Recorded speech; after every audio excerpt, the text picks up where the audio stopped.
Hi YouTube, welcome to another edition of Horror Hands, and for this video I'm going to go through all the Blu-rays and DVDs that I picked up in the month of November. So we'll get straight into it, hopefully my voice can hold up. So to start with, I beefed up on a few Amityville movies this month. So the first one I got was Amityville The Evil Escapes, which is the fourth one. This was actually from 80s Film Fan. Gave me a few of these Amityville movies. So this one, I enjoyed this one. I thought this was one of the best of the Amityville sequels. So that doesn't really take place in the house. It's like a haunted lamp from the Amityville house that causes trouble in a different house. But yeah, I thought this one was one of the better ones of those sequels.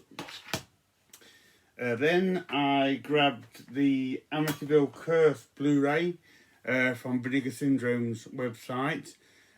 Just missed out on the slipcover, which is annoying, but one of those things. But good to get this one in as well. This one was okay, pretty decent, pretty enjoyable as far as these Amityville sequels go. That one wasn't too bad. And then, again, this is from 80s Film Fan. He gave me Amityville, A New Generation. Yeah, this one was okay. Wasn't too bad as far as the Amityville movies go. I enjoyed watching it. And then I got Amityville Dollhouse, which I've not watched this one yet, but I have all the Amityville movies now. The Amityville collection is complete in one way or another. So good to finally get all these in and add them to the collection. So yeah, I went a bit mad with the Amityvilles this month, but that's cool. Next up, I picked up a movie called The Backwoods. This was pretty cool, like kind of a nature survival movie with Gary Oldman. He's a hunter out with his friend, and they find like this kind of girl chained up in this barn, and the locals, who are all a bit weird and a bit surly, they kind of want the girl back, but it's that Gary Oldman's trying to weigh up whether he should do it or not, and they get hunted through the woods and things like that. I thought it was pretty good. It was a pretty cool movie, so good to check that one out. Okay, next up from SRS Cinema, I picked up Blood Cove, which is a really low budget slasher film with a killer who wears like a skull mask, and this woman's out. He like hangs out in this old dilapidated sort of haunted house attraction, and this woman goes checking it out and runs into him. I won't give away too much what happens, but it's really low budget. I thought it was okay. The police in this really annoyed me, and they're like really incompetent, work-shy police, and I think the film would have been better if they'd actually tried and gone after the killer. But it was alright. This comes with Blood Cove 1 and 2.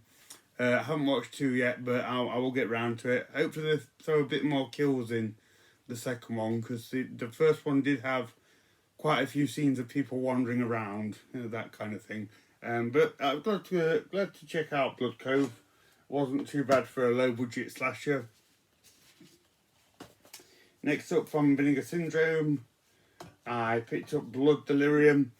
This one was a lot of fun. I enjoyed this one. This is like this painter. He lives in this big gothic castle, and he kind of goes a bit crazy after his wife dies. And starts painting using people's blood, and it gives him a new lease of life with regards to painting. Starts to inspire him, but obviously he needs more blood to keep doing it. Excuse me. But yeah, pretty crazy, unintentionally hilarious in some places, but it is a cool film. It's got a good vibe to it. This one has. I like the actor that plays the crazy painter. So yeah, Blood Delirium was a good pickup. I enjoyed watching that one. Okay, next up from is this called VHS Hitfest? We have Blood Hunter, shot on video of this vampire going around killing people. This one's really low budget, painful acting in parts of this, especially the main vampire guy and a few other people. They sort of deliver the lines in a really sort of like laboured way. So yeah, not the best acting in this one. It was alright, it wasn't the best. I've seen other shot on videos that aren't necessarily better, but were more enjoyable than Bloodhunter. But good to get it. I think the slipcase is sold out now, so at least managed to grab that one. So that's that one. Next up from Visual Vengeance, I got Blood of the Chupacabras. So this comes with a slipcase, no title on the slipcase, which I don't like. I prefer the inner artwork on this one. So yeah, that's the actual Blu-ray artwork. And this comes with like Blood of the Chupacabras and Revenge of the Chupacabras, I think it's called. So two films in one on this Blu-ray. Haven't checked this one out yet, but these kind of shot on video releases from Visual Vengeance are usually pretty crazy. They're pretty entertaining, so I'll give this one a watch soon. I have very few Chupacabra related horror films, so yeah, it was cool to get this one in. So that's that one. Okay, next up, I picked up a documentary called Blood on the Reel, which is about the making of sort of really low budget independent horror films and kind of the length people will go to make them. This was okay. I gotta say, I'd never heard of anyone that was in this or any of the movies that they were making. And I usually do go quite far down in the world of indie horror, but didn't know anyone in this documentary. So I struggled to connect with it a little bit. It was interesting. It's always interesting to hear how these low budget films were made, but there wasn't a whole lot of rhetoric. I thought they might have some crazy stories and some really interesting facts about how they got some of these low budget films made, but it was all quite surface level stuff. Some of the movies look kind of interesting, some not so much.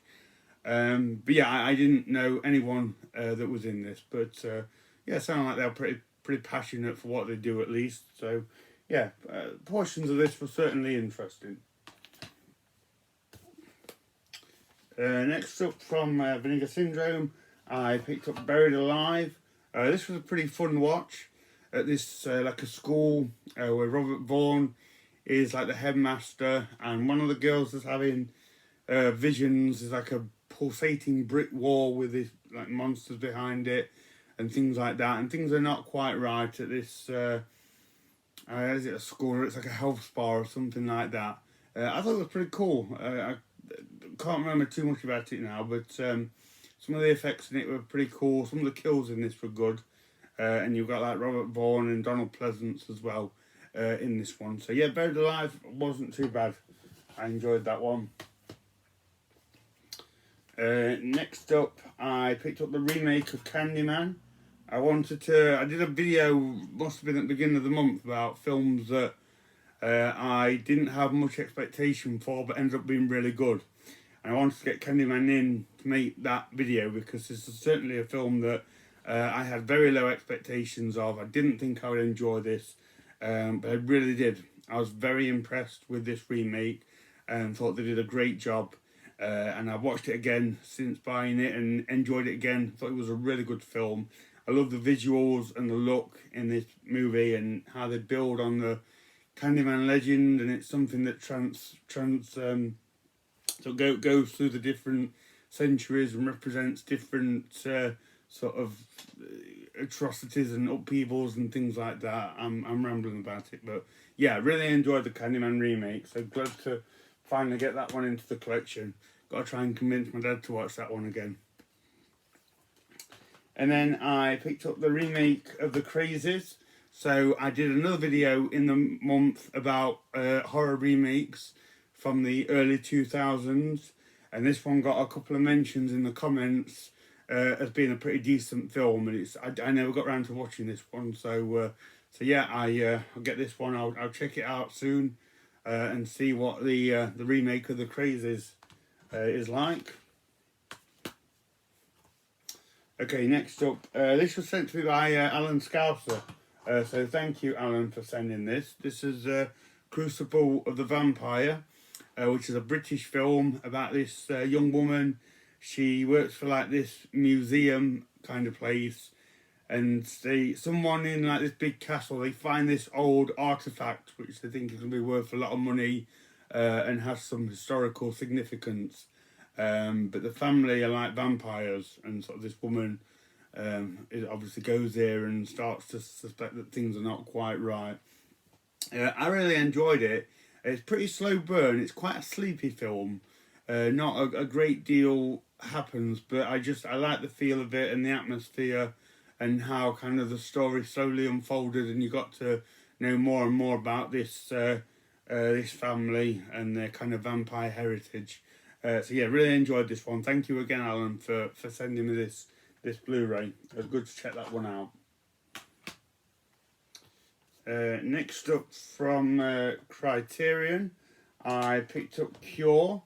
This was a really interesting one. This is like a kind of psychological thing from the 90s about people, like just everyday ordinary people who end up committing like horrible murderous acts once they've been in contact with this mysterious young man. So you don't quite know what's going on, and there's a detective assigned to find out why these murders have occurred. And he starts to link it to this weird young man, and yeah, it's all just a bit creepy. There's a very creepy, uneasy feel to this one. I really liked it. I thought it was a really good film. If it's Criterion, you're going to get something good.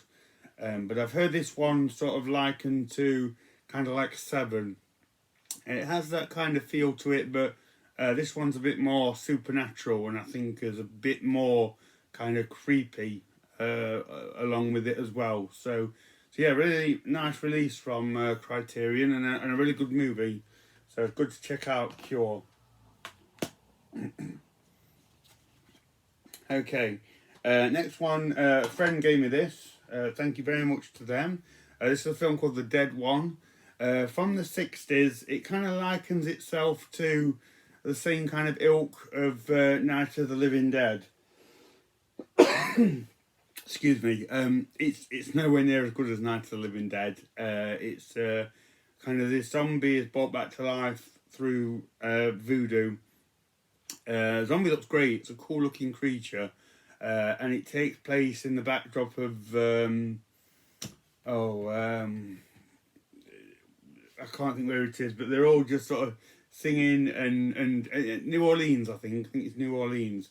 So there's endless shots of just people partying and bands playing. It's more like a tourist attraction for New Orleans rather than a zombie film. It does have some cool moments, but they're very few and far between. But I was really glad to receive this because it is a bit of an interesting piece. Very much a forgotten film now, I would say. It's not good, but it's just interesting. So that's The Dead One. Right, next up from Wild Eye, I picked up Death to Metal. So this one was pretty cool actually for Wild Eye. It's a priest who gets sort of ostracised, gets kicked out of his parish, and he has like an accident or something which mutates him into this monster, into this creature. And he goes, right, he hates heavy metal, he thinks it's evil, he thinks it's like the devil's music. And there's like a heavy metal festival playing in town, and he goes there and starts killing off all the patrons, and a couple of metalheads have to try and stop him. So yeah, nothing spectacular, but for Wild Eye I thought it was pretty good. It was an enjoyable film. The heavy metal in it was a bit too much for me. It's like black metal or death metal or whatever you call it, a bit too loud for my liking, but did appreciate some of the music and the gore effects and things like that. And the creature in this looks really cool. You don't really see him much, but he's got like a hooded cloak on. He looks very much like the zombies from Blind Dead, that kind of thing. So I did like that. So yeah, Death to Metal wasn't too bad. Nice release there from Wild Eye. Next up from Culture Shock, I picked up December, which is a Christmas horror anthology. I think it's 24 shorts in this. It kind of goes through the Christmas calendar, and there's a variety of different segments in this. Some pretty good, some really weird, some very weird stuff in this one.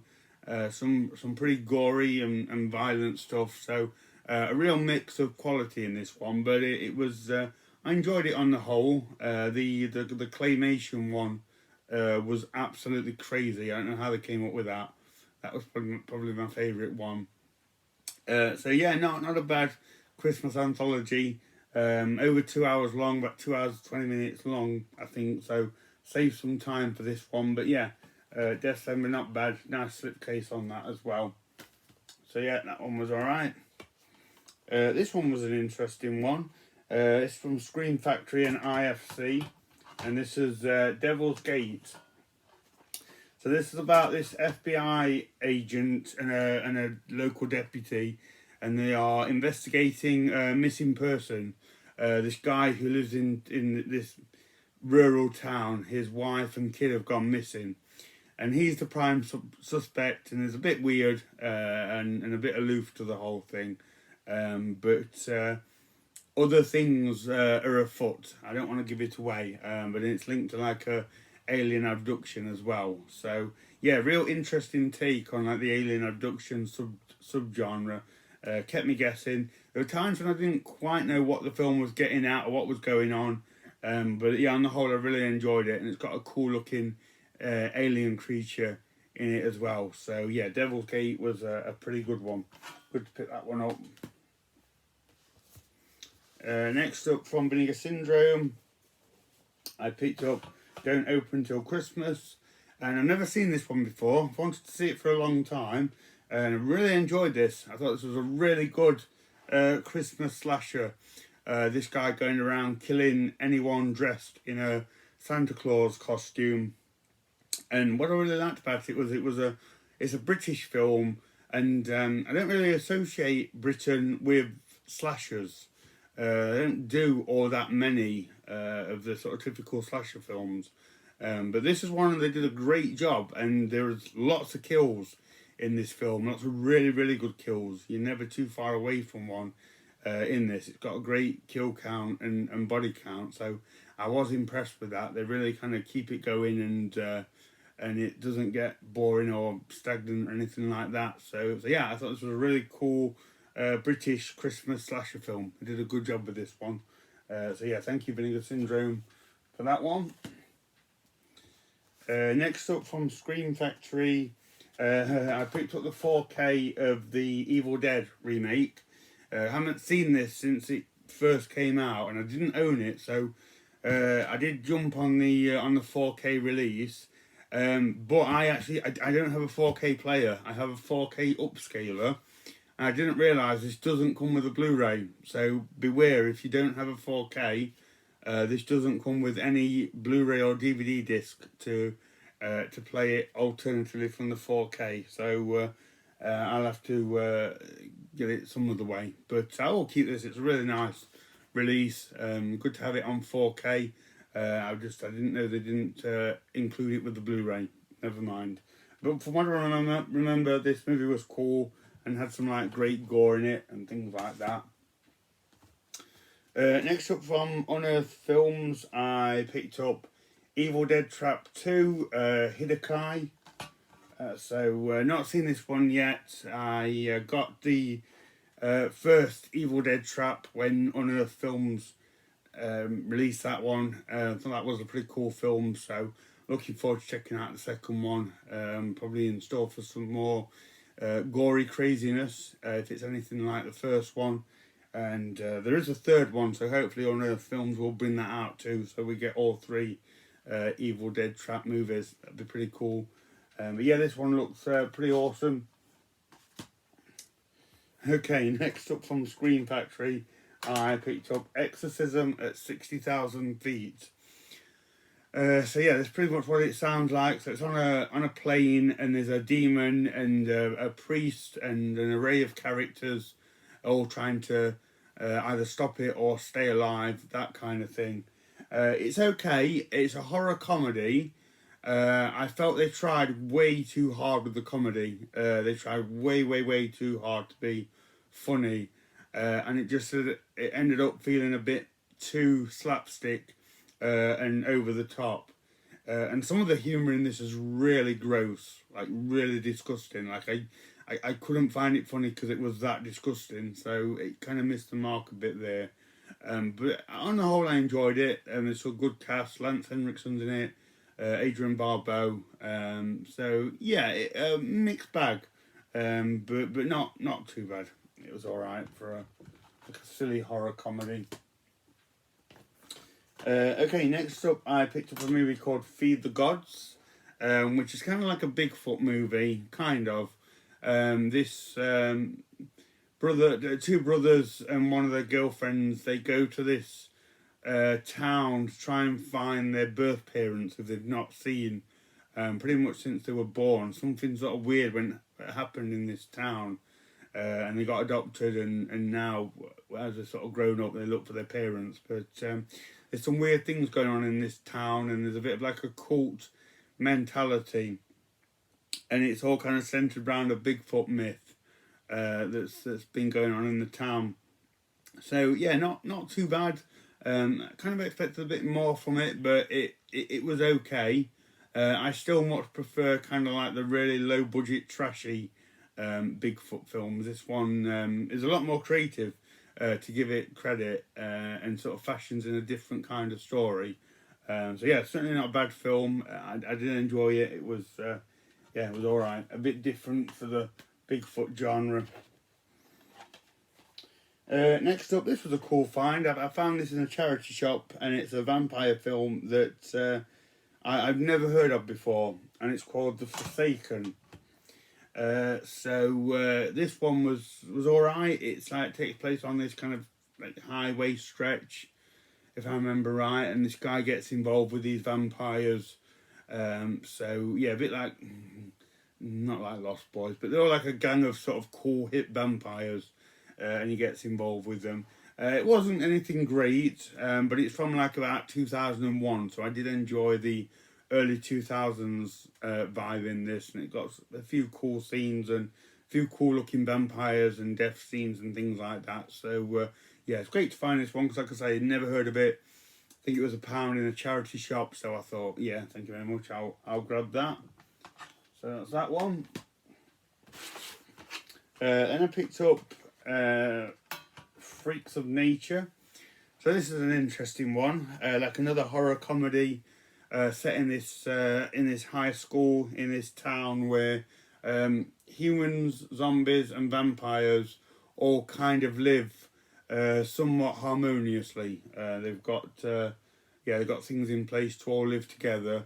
But then there's like an alien invasion in the town, which sort of pits them all together. They have to like work together, and a human and a zombie and a vampire come together and try and save the town. That kind of thing. Yeah, I enjoyed it. It was pretty fun, pretty sort of cool horror comedy. So yeah, I did enjoy checking that one out. Okay, next up, I picked up Ghost Shark. Sure most people have heard of this one. You can get this like £1 now. I paid a bit extra for the lenticular slipcover, as you can see there, which is pretty cool. I did rather enjoy this actually, for how silly it was. I did have fun watching it, and I quite like the sort of bringing in like a supernatural element into a shark movie. I thought that was pretty cool. So yeah, all sort of mainly CGI. We've got some cool scenes of the ghost shark, and it can come out of any kind of puddle of water, which creates some quite creative scenes. So yeah, Ghost Shark, I did have fun with that. I did enjoy it. Okay, next up from 101 Films, I picked up the big beefy release of Ghostwatch. So I did talk about this on my channel. Really cool TV program from the early 90s. This was broadcast on British TV and played out as if it was real to an unsuspecting public. Traumatized a lot of people, and yeah, they've sort of brought it out in this nice Blu-ray set. Yeah, I really enjoyed it. Quite impressively original for its time, and yeah, I just yeah really enjoyed checking this out. Very cool piece of TV here.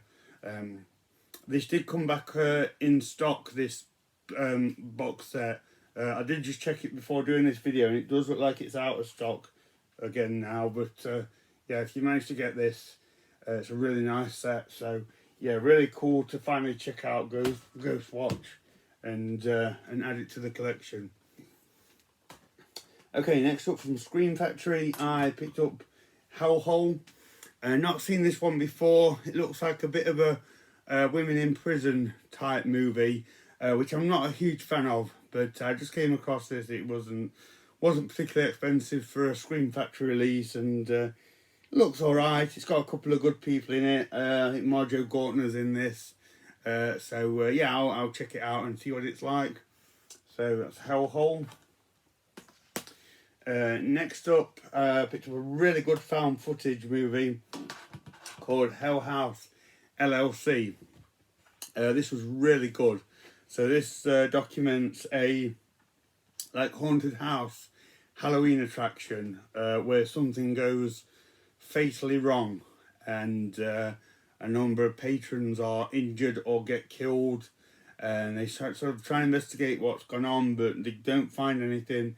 But they recover the tapes of the people that set up the scare house and created it all. So like the month before this thing happens, you get to see them doing the house up, and it's yeah, it's a very haunted place, and spooky things start to happen, and the people that are making it are sort of messed with by the ghosts and things like that. Some really scary stuff, and because they're making like a haunted house, you can't quite tell what's real and what's actually coming at them and things like that. Really well made film, very scary in places, really effective. So yeah, great example of found footage horror is Hell House LLC. So good to finally check that one out.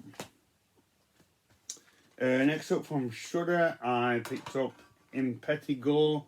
Just got this one in, haven't had a chance to watch it yet. Creepy looking cover on that one. So yeah, I'm looking forward to watching this one and seeing what it's like. Next up, I picked up Killer Buzz, Killer Bee movie. Very much kind of feels like a TV sci-fi channel movie of these killer bees. Rutger Hauer was in it. Much kind of more action movie than anything else, but I'll throw it in the collection for the killer bee aspect. It was okay. One of these films where I watched it one evening, and then by the next morning I'd already forgotten it. So yeah, nothing special. But yeah, always like my killer bug movies, so I just grabbed that one. Next up, I picked up Life, which is one that I really want to watch. I've wanted to watch this for a long time. Heard really good things about it. Heard it's got quite like an alien vibe to it. I think I'm waiting to watch this with my friend because he likes a lot of sci-fi and things like that. So, but yeah, really looking forward to checking out Life and seeing what it's like. So good to finally get that one. Okay, next up from Mondo Macabro, I picked up Love Brides of the Blood Mummy. Great title. And this one was pretty good. Pretty interesting, like Euro horror of these people. They unearth like this pharaoh guy from ancient Egypt times. And he comes back to life, and to sustain himself he needs blood from like women. So yeah, he attacks women and things like that. Yeah, I enjoyed it. It's I think it's a Spanish film, but it's dubbed with a very posh British accent. So I did appreciate the dubbing in this one. It added a bit of class to it. Felt a little bit like a Hammer film, although I'm sure it's Spanish. But yeah, if you like Euro horror movies and the things that Mondo Macabro release. I think you'll like this one, so that'd be worth checking out. That's Love Brides of the Blood Mummy. Next up from Warner Brothers, I picked up Mark of the Vampire. Great movie from the 30s. Really cool to finally get this. This has been an elusive movie to get. So when I saw that this had a Blu-ray release, got this straight away. Really enjoyed watching it. So a wonderful film from the 30s. If you like those old vintage horror films and those kind of black and white sort of gothic set pieces and creepy graveyards and castles and things like that, definitely check out Mark of the Vampire. Had a great time watching this. Really good movie from the 30s. So yeah, great to get Mark of the Vampire. Next up from Vinegar Syndrome from their VSA line, I picked up Moon of the Wolf. So it's another release I was really excited to get. Wanted to get this in the collection for years. Yeah, thank you Vinegar Syndrome for this. I enjoyed the film. It's a TV movie, so you can't expect anything that crazy to happen. But it was an enjoyable film. I would have liked a bit more of the wolf. I'd like to have seen that a bit more, but again, it's TV, so you're not going to get everything like that. But you do see it at the end. It's pretty cool. And the rest of the movie and the story of like the sheriff trying to find the killer is pretty enjoyable. So yeah, nice release there from Vinegar Syndrome. Okay, next up I picked up another documentary called Movie Hoarders. So this one was okay. I don't want to bash on this one because it's clearly something that was made for someone like me, for fans of collecting movies, and it features a number of YouTubers as well that I watch and that I know of. It was okay. It was very repetitive. So they'll basically just talk about kind of three things. They'll say sort of like nostalgia is a big part of why we buy movies. Cover art is another thing of why we sell movies. And streaming isn't as good because you don't get to own the film and they can take it away. All points that I totally agree with, all 3 points. But it's just repeated over and over and over again by different people. And this is over 2 hours long. It's about 2 hours and 10 minutes. So when you just hear the same things being talked about, it does get a little bit repetitive. But like I say, it's certainly made for someone like me who collects movies. I did watch it when I was really poorly as well. So whether I'd enjoy it more when I'm at better health, I don't know. But yeah, I just felt it went around the same things over and over again for over 2 hours. But you do get to see some cool collections and things like that if that's what you're into. So next up, this was a cool find. This is a box set called My Ghost Story. It's 3 DVDs, and it's like it's from Biography. So it's like a documentary about people experiencing ghosts and hauntings and things like that, and sort of tells their story, reenacts it a little bit, that kind of thing. It's a little bit over the top. It's a little bit sensationalist, which kind of had me wondering how true the stories were. I prefer kind of like the British kind of dark, gloomy ghost stories, rather than this kind of in-your-face documentary style. But really happy to find this. It's like £1.50 from a charity shop. So I thought, yeah, I'll definitely grab this. Nice bit of a ghost documentary to add to the collection. So yeah, that's cool. My Ghost Story. Next up, I picked up No Good Deed. So this is like a home invasion movie. Idris Elba is this really nasty killer and kind of psychopath, and he charms his way into this lady's house, but then it starts to get darker and she realises who he is and what he is, and it all gets a bit out of control. Not too bad. Idris Elba's really cool. It's good to see him in this kind of sinister role. There's a number of things I need, sort of like I just wouldn't have done what the characters did, or I feel I would have escaped a lot quicker, but I guess there wouldn't be a movie if that was the case. But yeah, this one wasn't too bad. I enjoyed watching that. Next up from Scream Factory, I picked up the Psycho remake. So I did give this a mention in my last video, just to get people's feel for this movie.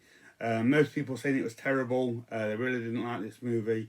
I would lean more towards what a few people say about it just being pointless.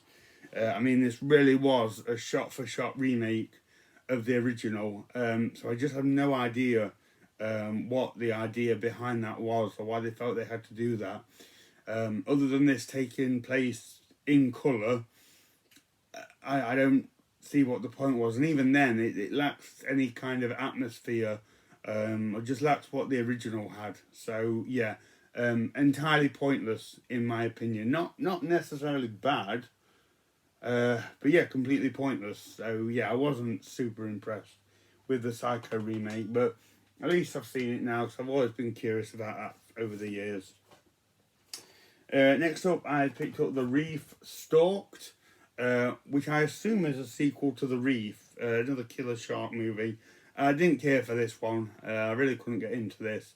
I didn't particularly like the characters or anything like that. It's all kind of, it's this woman that has a very traumatic personal experience and then goes out onto the waves, but they keep linking it back to this family tragedy, and that didn't work for me. I would prefer just sort of simple shark action rather than trying to make a whole this whole kind of other thing about it. So yeah, I didn't care for this one. I wouldn't recommend that one. This is See the Chucky. Okay, so yeah, I found this in a shop. It's like 50p. I just picked it up. I do have it in the Chucky box set, but I thought for 50p I'll just grab an individual release of Seed of Chucky. Okay, next up on Visual Vengeance. So I picked up Slaughter Day. Wow. So this is shot on video, and it's one of the cheapest, grainiest, crappiest looking shot on videos I've ever seen. This comes on and you're like, oh my goodness, what is this? But I gotta say, they cram so much crazy action, gore, horror, crazy stunts. They throw everything into this movie that they possibly can, and it's so fun and entertaining. If you can look past the absolute amateurishness of this movie, there's a lot of heart here and a lot of effort, and I've got to give them credit. They really did try their best to just create an absolutely crazy horror action film, and on the whole I think they succeed. I was almost curious to know more about the two guys that made this. I'd love to ask them about it, but yeah, it's so low budget. I mean, a lot of the scenes are complete with sort of discolorization, snowflake effects. Yeah, sometimes you can't see what's going on, but it has so much heart, and they throw so much into it, and it's more entertaining than 99% of the $1 million studio movies. So I've got to give them credit for this one. It really is a good effort, and I enjoyed it. I had a lot of fun watching Slaughter Day. It reminded me a little bit of kind of Peter Jackson or Sam Raimi, if it was just on a handheld camera. So yeah, if you like shot on video, I highly recommend Slaughter Day. It's one of the most fun shot on videos I've ever seen. Next up, I picked up The Taking of Deborah Logan. Have seen this quite a while ago, and I thought it was really good. I think it's another found footage one. These people are they're kind of doing a case study on this old lady who's got Alzheimer's or dementia, something like that, and they're looking at kind of the medical and sort of the implications of having this disease. But it kind of transpires that there's something else going on with this old lady as well, something ghostly and supernatural, and it gets a bit scary and intense. It's a really good film from what I can remember, so I'd like to get it and watch it again. Then I picked up They Crawl Beneath. This was very slow, guys. It's these giant worms in the ground. You don't really see them. And there's a guy working on his car in the garage, and they cause like a bit of an earthquake. Car crashes down on him, so he's stuck in the garage with this worm somewhere. floating around. But it's because he's stuck in the garage, it's just him. By nature, it's very, very slow. And again, it starts to throw in human elements and family dramas, and I just wanted killer worms. So, yeah, I didn't care for this one all that much, unfortunately. Then from Arrow, I picked up Two Witches. I thought this was okay. I've heard a lot of good reviews about it, so it seems a lot of people are enjoying this one. We don't get a lot of witch or witchcraft films, so it was good to see somebody tackle that sort of subgenre. Yeah, I thought it was okay. Didn't hate it, didn't love it.